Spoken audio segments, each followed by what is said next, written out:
السلام عليكم ورحمة الله وبركاته. إن الحمد لله نحمده ونستعينه ونستغفره ونعوذ بالله من شرور أنفسنا ومن سيئات أعمالنا ومن يضلل فلا هادي له أشهد أن لا إله إلا الله وحده لا شريك له وأشهد أن محمدا عبده ورسوله وبعد. Terakhir tentang 5 macam hidayah sudah ya.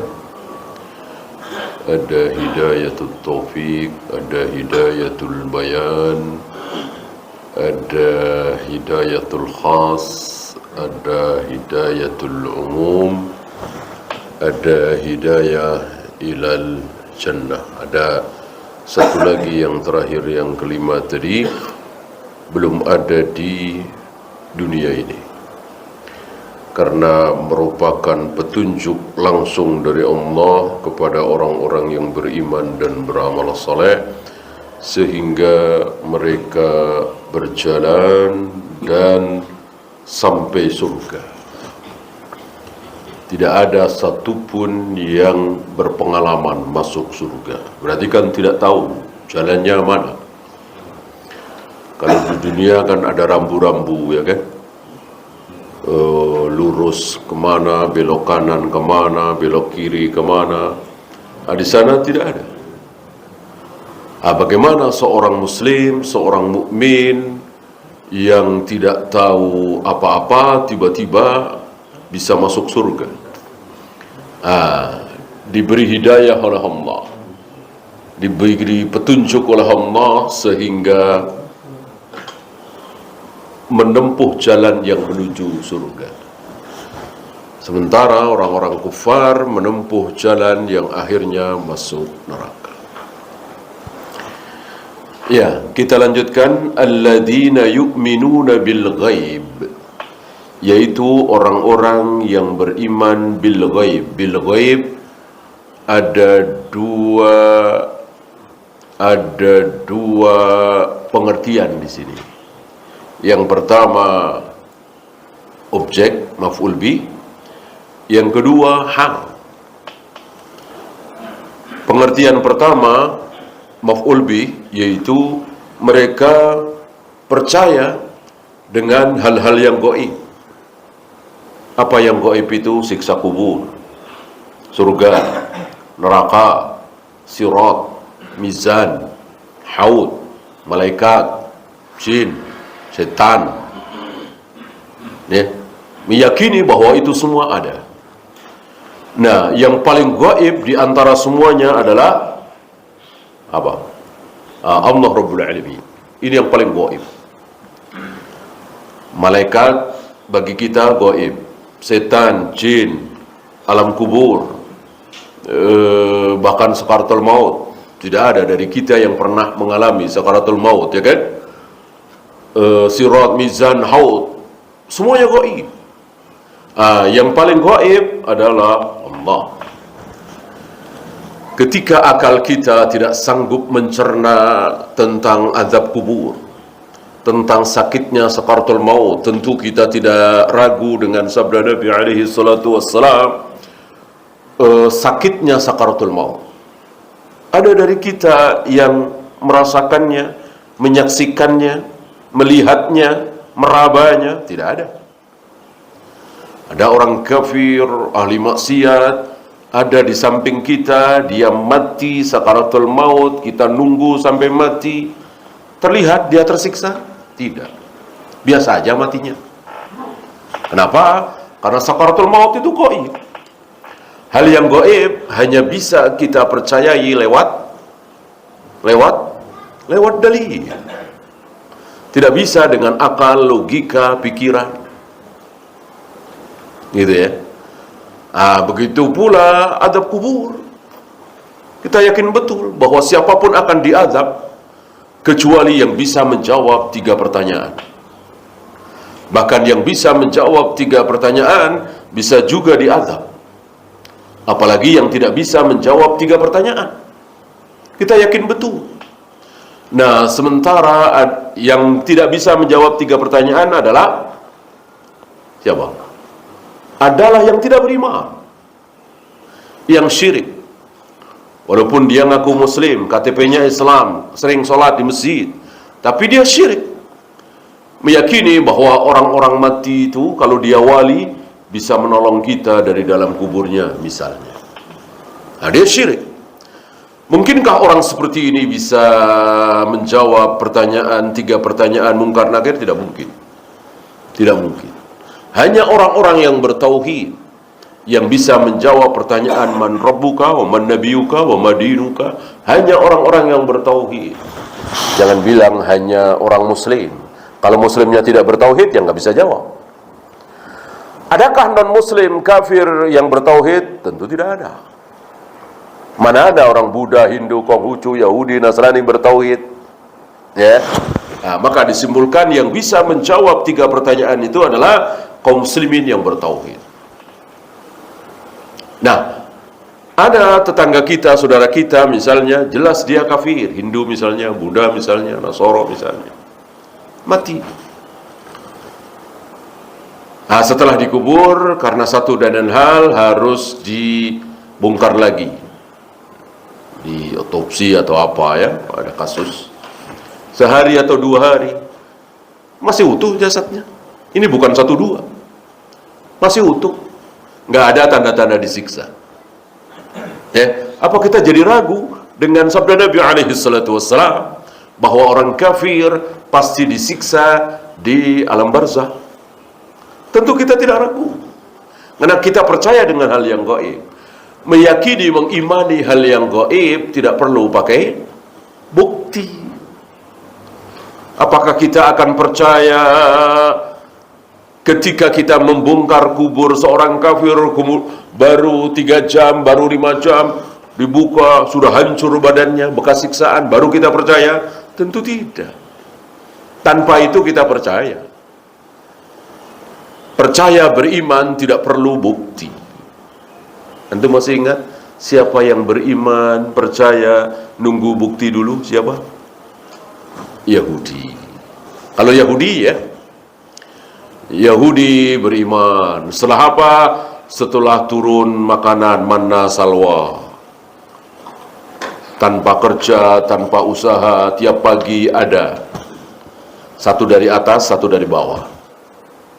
Ya, manna dari bawah, tumbuhan semacam jamur. Salwa dari atas, burung-burung. Tiap hari itu tinggal dimasak, dimakan, tanpa usaha, tanpa kerja. Beriman mereka. Lama-lama bosan. Nah, itulah Yahudi.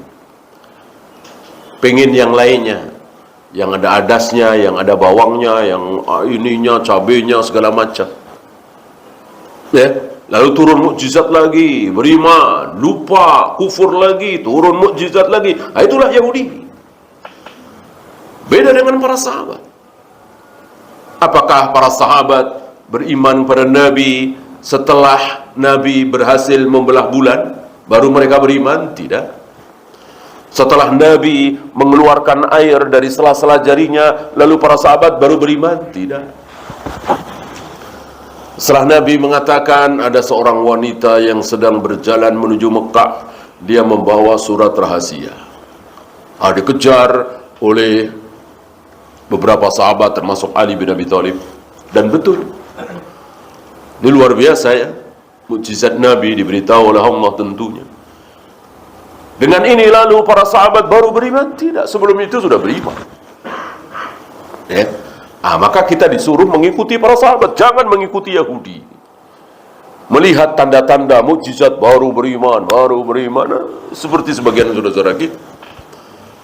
Orang pintar, orang alim, orang hebat, orang bertakwa, itu kalau sebentar sholat di sini, sebentar sholat di Mekah, gitu ya. Orang-orang pada Jumatan dia nggak kelihatan. Ditanya kemana itu Pak Kiai? Oh, Jumatan di Mekah, gitu kan? Padahal waktunya beda, ya, beda 4 jam, ya kan? Ini saudara-saudara kita seperti itu. Kalau itu berarti hebat, sakti, gitu. Berarti dia benar. Lihat para sahabat berjalan di muka bumi sama dengan kita.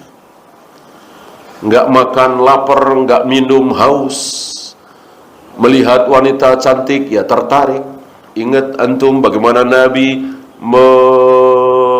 memalingkan muka Jabir saat Jabir memandangi seorang wanita cantik.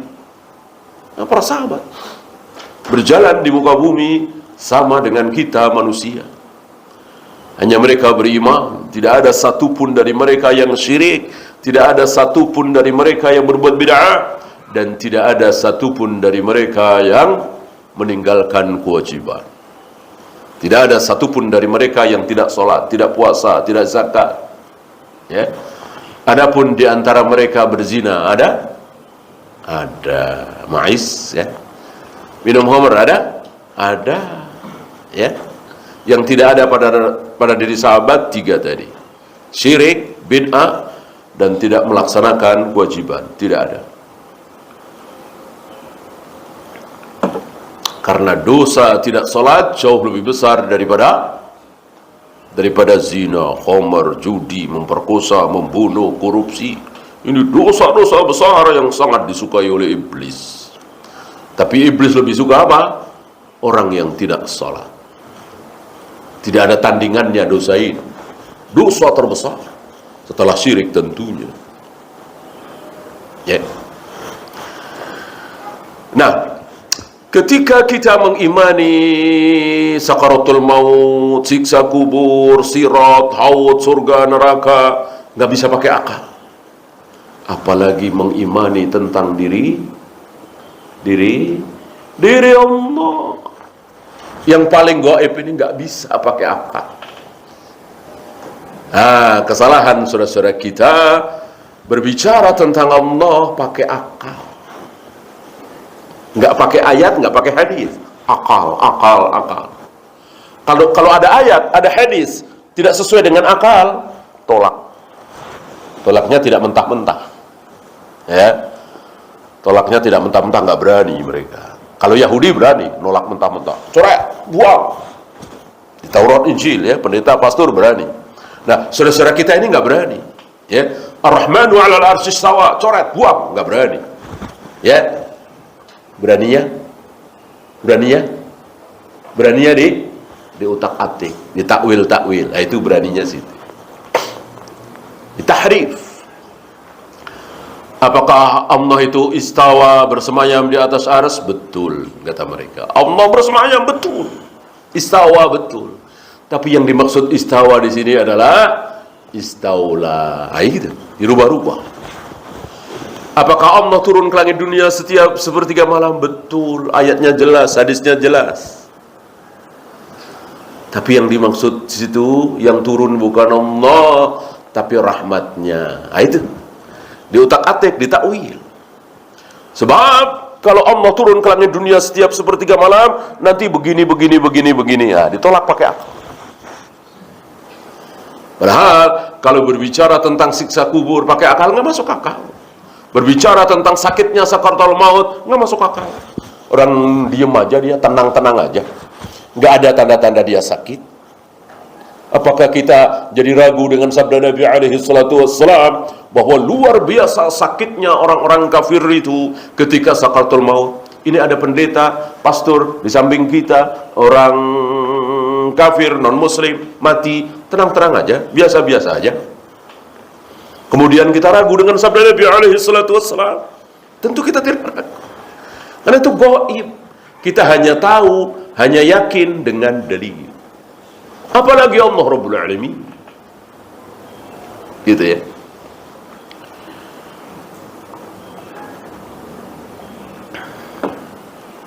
Ini pengertian pertama. Jadi bil ghaib ini sebagai maf'ul bih, diimani. Pengertian kedua, bil ghaib ini hal. Jadi bukan maf'ul bih tapi hal. Gitu. Mereka beriman, mereka taat kepada Allah. walaupun gaib, gitu. Secara gaib.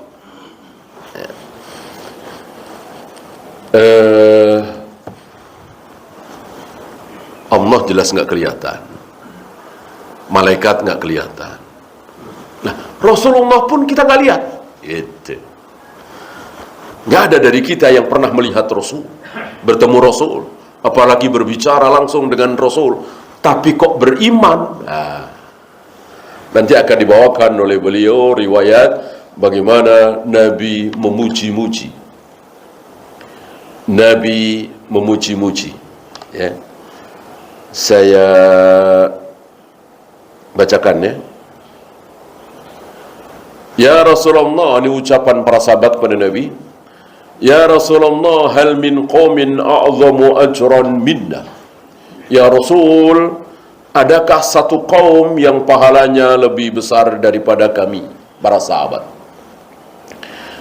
Amanna bika wattaba'naka, kami beriman kepada engkau, kami mengikuti engkau. Nabi menjawab, ma yamna'ukum min dzalik, apa yang menghalangi kalian untuk beriman? Wa rasulullahi baina adhhurikum, sementara Rasul berada di tengah-tengah kalian. Istilahnya, ya wajar kalian beriman, kalian bertemu dengan Rasulullah, kalian melihat Jibril datang kepadaku walaupun dalam bentuk manusia. Akhirnya tahu kalau itu Jibril, banyak sekali. Kadang dalam bentuk Dihyah Al-Kalbi, seorang sahabat yang sangat tampan. Kadang dalam bentuk orang Arab Badui. Kadang dalam bentuk orang tidak dikenal, berpakaian sangat putih, berambut hitam tersisir rapi, menempelkan dengkulnya ke dengkul Nabi, meletakkan tangannya di paha Nabi, dan seterusnya. Bagaimana kalian tidak beriman? Gitu. Ya'tikum bil wahyi minas sama, datang turun wahyu dari langit, kalian menyaksikan. Kan para sahabat ketika Nabi kedatangan wahyu kan menyaksikan, melihat Nabi dalam keadaan tidak sadar diri, ya. Jadi Nabi menerima wahyu itu tidak kenal waktu, gitu ya. Nanti aja pas Muhammad sedang sendirian di kamar, kata Allah. Nanti aja pas Muhammad sedang tidur. Enggak, terserah Allah. Ya, ketika beliau sedang berbincang dengan sahabat, ketika beliau bahkan pernah sedang satu selimut dengan Aisyah, beliau kedatangan wahyu. Terserah Allah. Dan selain Aisyah belum pernah, ya, beliau bersama istrinya kedatangan wahyu belum pernah, kecuali bersama Aisyah. Ini zahirnya sepeninggal Khadijah.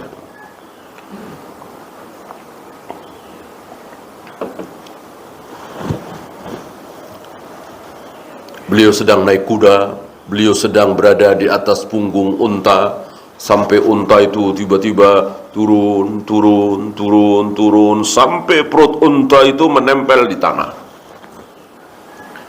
Pernah juga Nabi sedang dengan beberapa sahabat duduk agak rapat begitu, ujung lutut Nabi itu berada di atas pahanya Jabir. Ya biasa kita duduk deketan kan nempel gitu ya. Ya seberat-berat paha Nabi seberapa ya kan. Jabir mengatakan tiba-tiba Nabi kedatangan wahyu. Aku merasakan pahaku seolah-olah mau remuk, menyangga paha Nabi yang sedang kedatangan wahyu. Menjadi berat sekali. Sanulki alaika qawlan thaqila, akan aku berikan kepada engkau ya Muhammad ucapan yang berat. Jadi wahyu itu yang berat, bukan cuman isinya, tapi betul-betul ketika datang kepada Nabi berat luar biasa. Aisyah pernah mengatakan, Waktu itu sedang dingin luar biasa. Antum mungkin pernah merasakan dinginnya Madinah kayak apa ya. Puncak Bromo, Dieng, nggak ada apa-apanya ya. Pas dinginnya ya, sampai minus. Bisa ya. Tiba-tiba Nabi kedatangan wahyu. Dan beliau berkeringat. Ya, mengucur keringat itu. Saking beratnya. Maka seandainya ada Nabi, ada Rasul, kok wanita, nggak akan sanggup. Nggak akan sanggup. Tentu tenaga wanita jauh lebih kecil dibanding lelaki. Lelaki biasa nggak akan sanggup. Umar misalnya, Khalid bin Walid misalnya, yang kuat-kuat itu, Amr bin As misalnya, panglima-panglima perang ini. Seandainya turun wahyu kepada mereka, nggak akan sanggup. Hancur badan mereka. Hanya para nabi, para rasul yang badannya kuat-kuat, yang tahan menerima wahyu, karena betul-betul berat. Ya. Nah, ini disaksikan oleh para sahabat. Kalian menyaksikan, kata Nabi. Bagaimana kalian tidak beriman? Ya wajarlah kalian beriman. Nah, yang tidak wajar, yang hebat, dia tidak melihat aku. Dia tidak melihat Jibril datang kepadaku. Mereka tidak menyaksikan mukjizat-mukjizatku. Mereka hanya membaca baina lauhain. Lauhain ini dua lauh ya, ya seperti buku begini ya. Ada kiri, ada kanan ya, halaman kanan, halaman kiri. Dia percaya, dia beriman. Itulah hebat. Itulah yang dimaksud dengan bil ghaib. Jadi nggak ada tanda-tanda, nggak melihat mukjizat, bahkan tidak pernah melihat Nabi alaihi salatu wassalam, tidak pernah berbincang, mendengarkan suara Nabi alaihi salatu wassalam, tapi yakin seyakin-yakinnya. Ini hebat luar biasa. Beruntung 7 kali. Sementara yang bertemu denganku beruntung sekali. Ya, kalau ini 7 kali. Apakah dengan demikian bahwa orang belakangan lebih mulia dari sahabat? Tentu tidak. Tentang kemuliaan sahabat jelas, khairun nas qarni thumma alladhina yadunahum thumma alladhina yadunahum. Sebaik-baik manusia adalah yang bertemu denganku, yaitu para sahabat. Kemudian setelah itu yaitu tabi'in, kemudian setelah itu yaitu atba'ut tabi'in. Tentu sabda Nabi ini tidak boleh kita buang, kita yakini seyakin-yakinnya. Kaum muslimin paling mulia adalah para sahabat. Loh, maksud sabda Nabi yang tadi apa? Beruntung. Beruntung sekali, sangat beruntung sekali. Ya seperti kita-kita ini. Gak ada tanda-tanda yang kita lihat. Dari raut wajahnya, suaranya, bahkan peninggalannya. Kalau tabi'in barangkali masih melihat, oh itu rumah Nabi. Oh itu gelas yang dipakai oleh Nabi. Walaupun wajah Nabi belum pernah mereka saksikan, setidaknya melihat bekas-bekas perabotan Nabi misalnya. Kalau kita kan sama sekali tidak, ya kan? Maka dikatakan beruntung berpahala. Itu yang dimaksud. Termasuk beliau membawakan riwayat tentang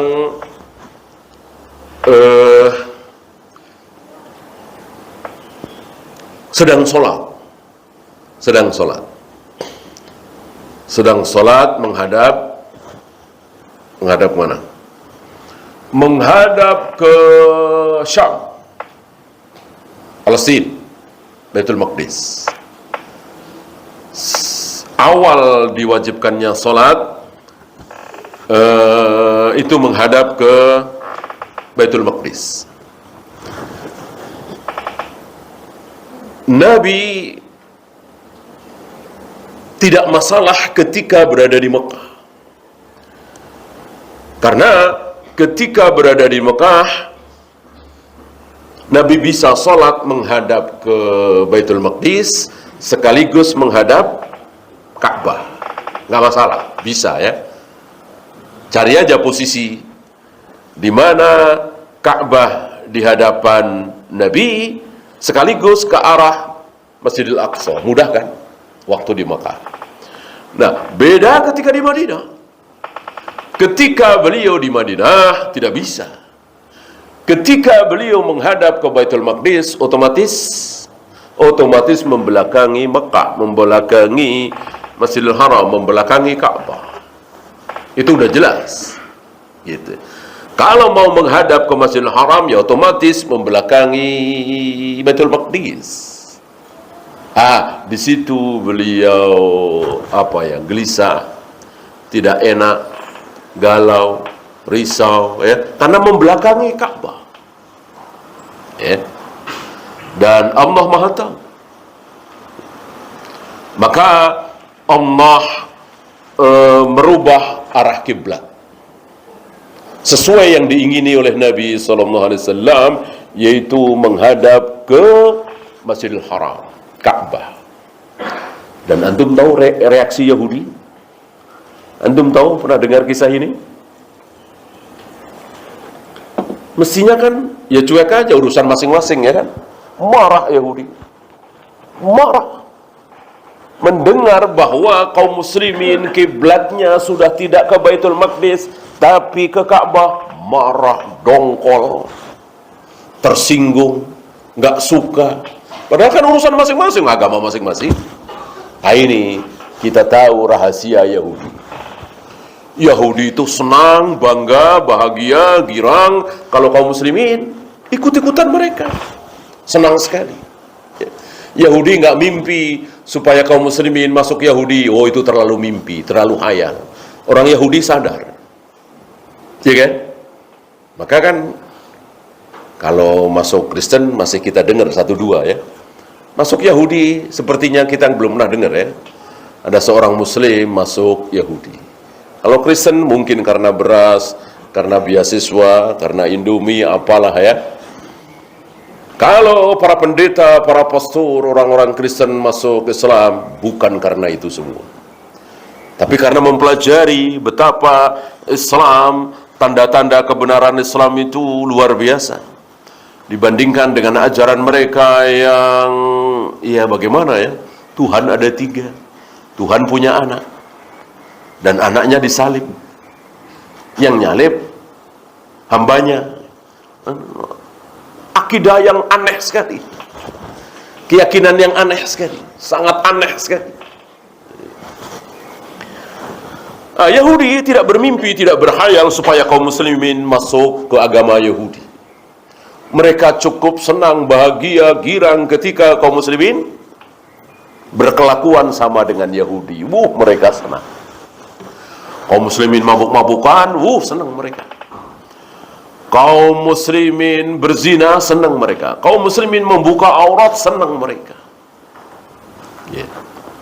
Sebaliknya mereka marah. Mereka sesak dadanya ketika kaum muslimin taat. Ketika kaum muslimin memenuhi masjid-masjid dengan sholat berjamaah.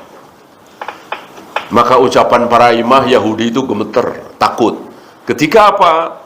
Ketika kaum muslimin sholat subuh, berjamaah sholat subuhnya nggak jauh beda dengan sholat Jumat. Sholat Jumat kan meluber ke halaman. Nah, sholat subuhnya seperti itu, gemetar mereka. Umumnya orang kafir akan takut dengan ketaatan kaum muslimin. Maka mereka berusaha bagaimana caranya, terutama Yahudi, ya, agar kaum muslimin jauh dari ketaatan. Ketika kaum muslimin berzina, minum khamar, berjudi, membunuh, dan seterusnya, mereka senang. Mereka bikin cara-cara supaya kaum muslimin jauh dari ketaatan.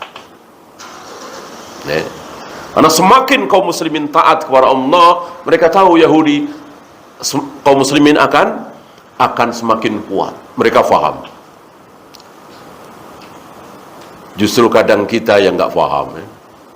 Ngaji-ngaji terus, bahas-bahas akhirat terus, zikir, sholat terus, kapan majunya? Ini nggak paham dia. Ini yang nggak paham. Ya. Ada tokoh muslim yang begitu. Ya. Sudah saatnya kita memikir teknologi, sains ini itu, agar kita tidak tertinggal jauh dari Eropa, Amerika. Ini nggak paham dia. Yahudi aja paham. Ya, Yahudi faham, dan kita tahu kan sabda Nabi bahwa Yahudi itu berilmu, hanya tidak diamalkan. Beda dengan Nasara, beramal ibadah tapi tanpa ilmu.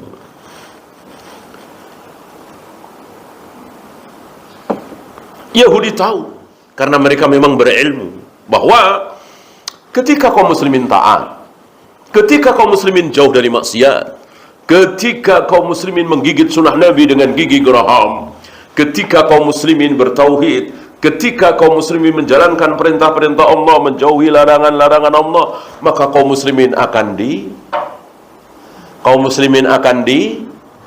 ditolong oleh Allah. Ayatnya jelas, intan surullah yansurukum. Allah akan menolong kalian kalau kalian menolong agama Allah, akan ditolong. Ya, sekarang bagaimana Allah mau menolong kita sementara kita tidak tolong agama Allah? Agama Allah yang ada di kita. Ya, dengar azan cuek, jarang sekali sholat di masjid, tidak taat kepada suami, tidak berbakti kepada orang tua, malah minum khamar, berzina, berjudi, korupsi, jauh dari sunnah Nabi. Gimana mau ditolong? Yahudi faham ini, tahu ini. Lihat para sahabat, emang para sahabat mengalahkan Romawi dan Parsi dengan kecanggihan senjata sahabat. Sahabat menemukan senjata canggih yang tidak dimiliki oleh Romawi dan Parsi? Tidak. Di saat Romawi dan Parsi hancur oleh para sahabat, itu persenjataan Romawi dan Parsi jauh lebih unggul dari sahabat. Kenapa para sahabat menang, berhasil menaklukkan Romawi dan Parsi? Karena sahabat ditolong oleh Allah. Kecil bagi Allah untuk menolong para sahabat yang lemah itu. Kenapa para sahabat ditolong oleh Allah? Tadi karena para sahabat taat kepada Allah. Sami'na wa ata'na terhadap qala Allah wa qala Rasul, maka ditolong. Maka jawabannya mudah. Kalau kita ingin ditolong, berhasil mengalahkan orang-orang kufar, mudah. Taati Allah dengan setaat-taatnya. Ketaatan terbesar apa? Ketaatan terbesar apa? Tauhid. Maka bahaslah tauhid. Jangan bosan-bosan membahas tauhid, mengamalkan tauhid, akidah sahihah. Insya Allah itu ketaatan terbesar. Bagaimana Allah mau tolong kaum muslimin? Kaum muslimin kuburiyun, menyembah kubur, percaya jimat-jimat, dukun-dukun, hari-hari sial, hari-hari baik. Padahal Allah tidak menciptakan hari buruk, semua hari baik. Kita malah memilah-milah. Ada bulan-bulan yang pantang untuk melakukan hajatan nikah misalnya. Bulan Suro, Muharram. Dulu Nabi sengaja menikahi Aisyah di bulan Syawal. Kenapa? Karena orang-orang jahiliyah meyakini menikah di bulan Syawal itu mendatangkan sial. Ini salah satu kesyirikan orang jahiliyah. Menganggap bulan Syawal itu mendatangkan sial kalau nikah. Sengaja Nabi tabrak ini keyakinan jahiliyah, keyakinan sesat. Beliau tunjukkan kepada manusia, beliau sengaja menikahi Aisyah di bulan Syawal. Sunnah bagi kita seperti itu. Apabila kaum muslimin, apabila manusia takut dengan angka 13 misalnya, sengaja kita. Mereka takut dengan baju hijau di pantai selatan misalnya, kita tabrak kita. Mereka takut menikah atau menikahkan di bulan Suro misalnya, tabrak.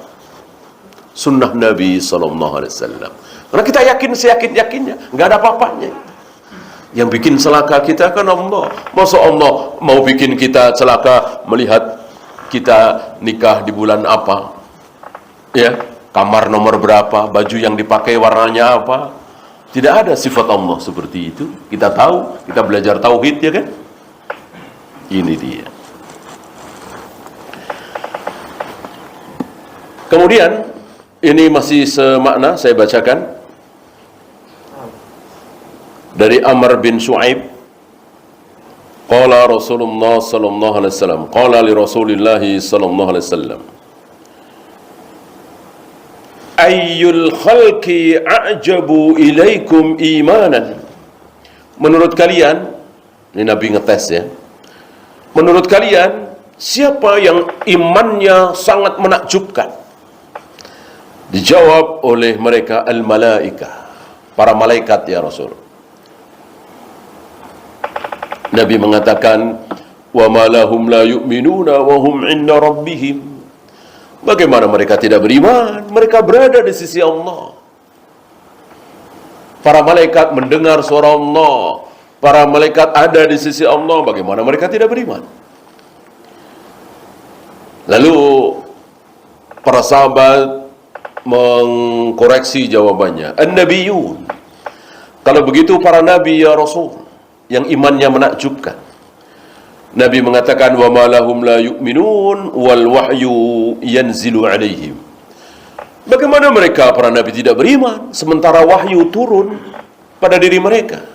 Ya wajarlah beriman, orang dapat wahyu gitu.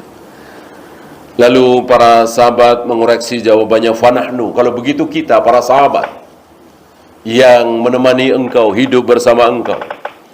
Nabi menjawab, wa ma lakum la tu'minuna wa ana baina adhhurikum. Bagaimana kalian tidak beriman? Aku berada di tengah-tengah kalian. Wajar kalian beriman melihat aku.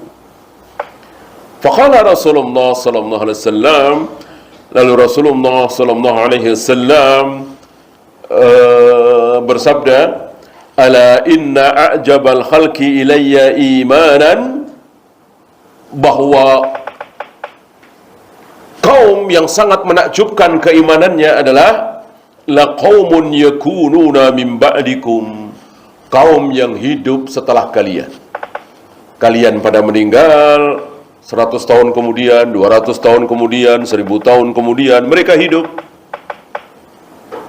Yajiduna sahfan fiha kitabun, mereka cuman melihat kitab, mereka cuman lihat mushaf Al-Quran, mereka lihat kalau kita sekarang ada Sahih Bukhari, Sahih Muslim, Sunan Abu Daud dan seterusnya yang menceritakan keadaan Nabi, sabda Nabi dan seterusnya. Yu'minuna bima fiha, lalu mereka percaya, beriman. Nah, ini menakjubkan. Ya. Tidak melihat mukjizat Nabi sama sekali, tidak melihat Nabi, tidak mendengar suara Nabi, tapi beriman. Ini yang dimaksud oleh beliau menakjubkan, ya, yaitu alladzina yu'minuna bil ghaib.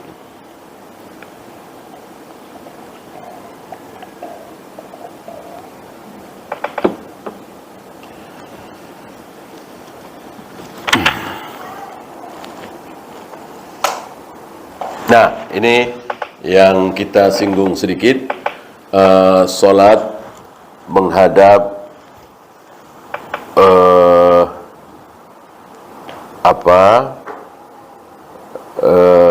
Masjidil Aqsa, ya. Shallaitu dzuhra awil asra. Ini ragu periwayat apakah solat duhur atau solat asar. Fi masjid Bani Harithah, di masjid Bani Harithah. Jadi kalau ada orang mengatakan bahwa di zaman Nabi masjid cuma satu, yaitu Masjid Nabawi, keliru, ya. Ada beberapa masjid, banyak riwayat. Salah satunya Auf bin Malik. Auf bin Malik beranjak tua, dia berat untuk selalu datang ke Masjid Nabawi.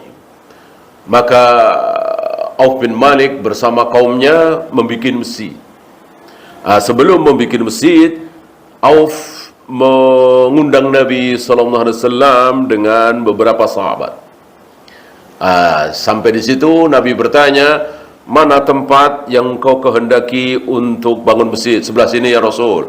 Lalu Nabi berdiri di situ, diikuti jamaah di belakang. Solat berjamaah pertama di situ, ya. Semenjak itu maka Auf bin Malik menjadi imam di situ. Apa ini kalau bukan masjid, ya kan? Maka mengatakan di zaman Nabi masjid di Madinah cuma satu Masjid Nabawi, keliru. Salah satunya ini, Masjid Bani Harithah. Masjid Bani Harithah. Fastaqbana Masjid Ilya. Kami solat duhur itu atau solat asar itu menghadap Masjid Ilya. Nama lain dari Masjidil Aqsa, Masjid Ilya. Fasallaina sajdatain. Kami solat 2 sujud, maksudnya 2 rakaat. Menghadap ke Masjid Ilya, Masjidil Aqsa, karena dulu memang solat menghadap Masjidil Aqsa. Thumma ja'ana man yukhbiruna.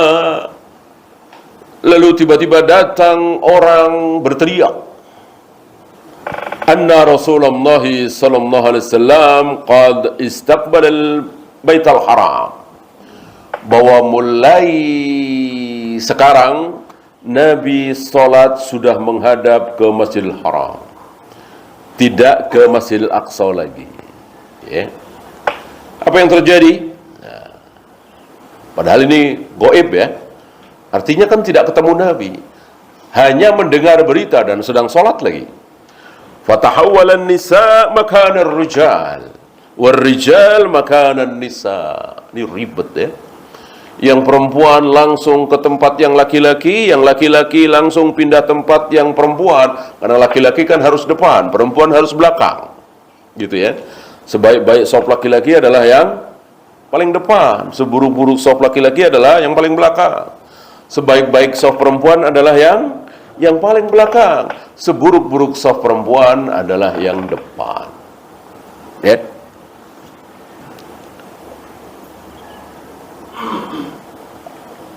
Maka berpindah, yang laki ke perempuan, yang perempuan ke laki-laki.